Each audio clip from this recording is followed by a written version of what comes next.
Bienvenue dans le journal de Bonjour America. Je suis Audrey Mazins. Sans plus attendre, voici les nouvelles du jour. 7 champs de pétrole confiés aux Russes en Irak.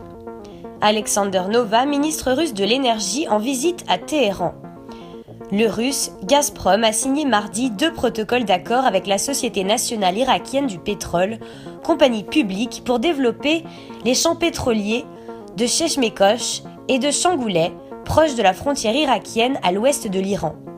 Au total, la prospection sur 7 champs de pétrole iraniens ont été récemment confiés à des sociétés russes. Selon le ministre iranien des technologies de l'information et de la communication, Mahmoud Vaezi, cité par Bloomberg, les accords signés pourraient déboucher sur 10 milliards de dollars de contrats. L'Iran est le grand gagnant de l'accord de l'OPEP, signé fin novembre. Il a obtenu le droit d'augmenter sa production de pétrole quand les autres vont réduire la leur. États-Unis, la réserve fédérale américaine. La réserve fédérale américaine a entamé son comité de politique monétaire.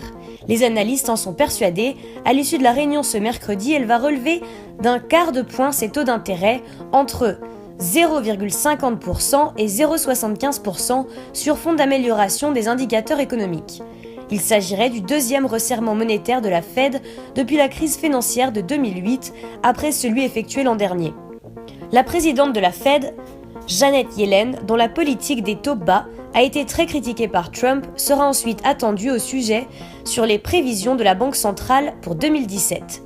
Forme olympique de la bourse new-yorkaise depuis l'élection du milliardaire républicain rajoute une dose de pression sur le dos de la Fed. Pour autant, les décideurs devraient attendre de connaître l'impact des politiques de Trump pour tirer les premières conclusions. Canada, une demande de réforme des Premières Nations.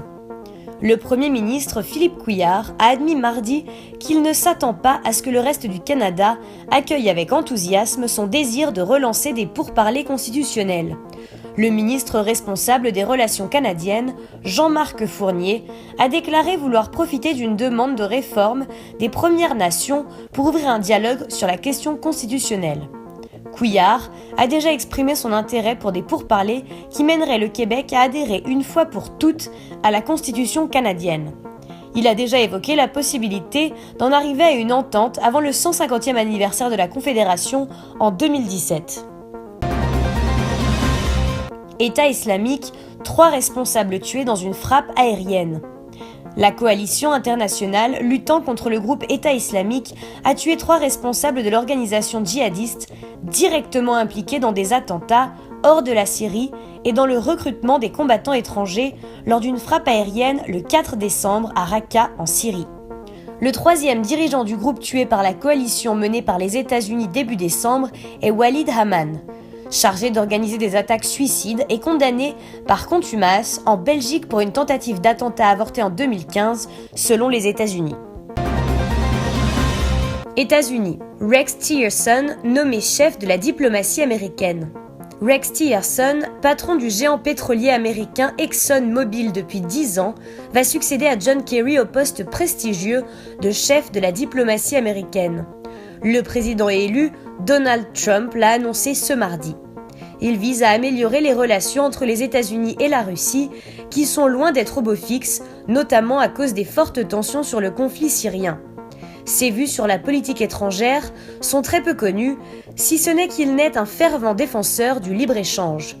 Rex Tillerson, texan et âgé de 64 ans, entretient de bonnes relations avec Poutine pour les affaires, mais aussi à titre personnel.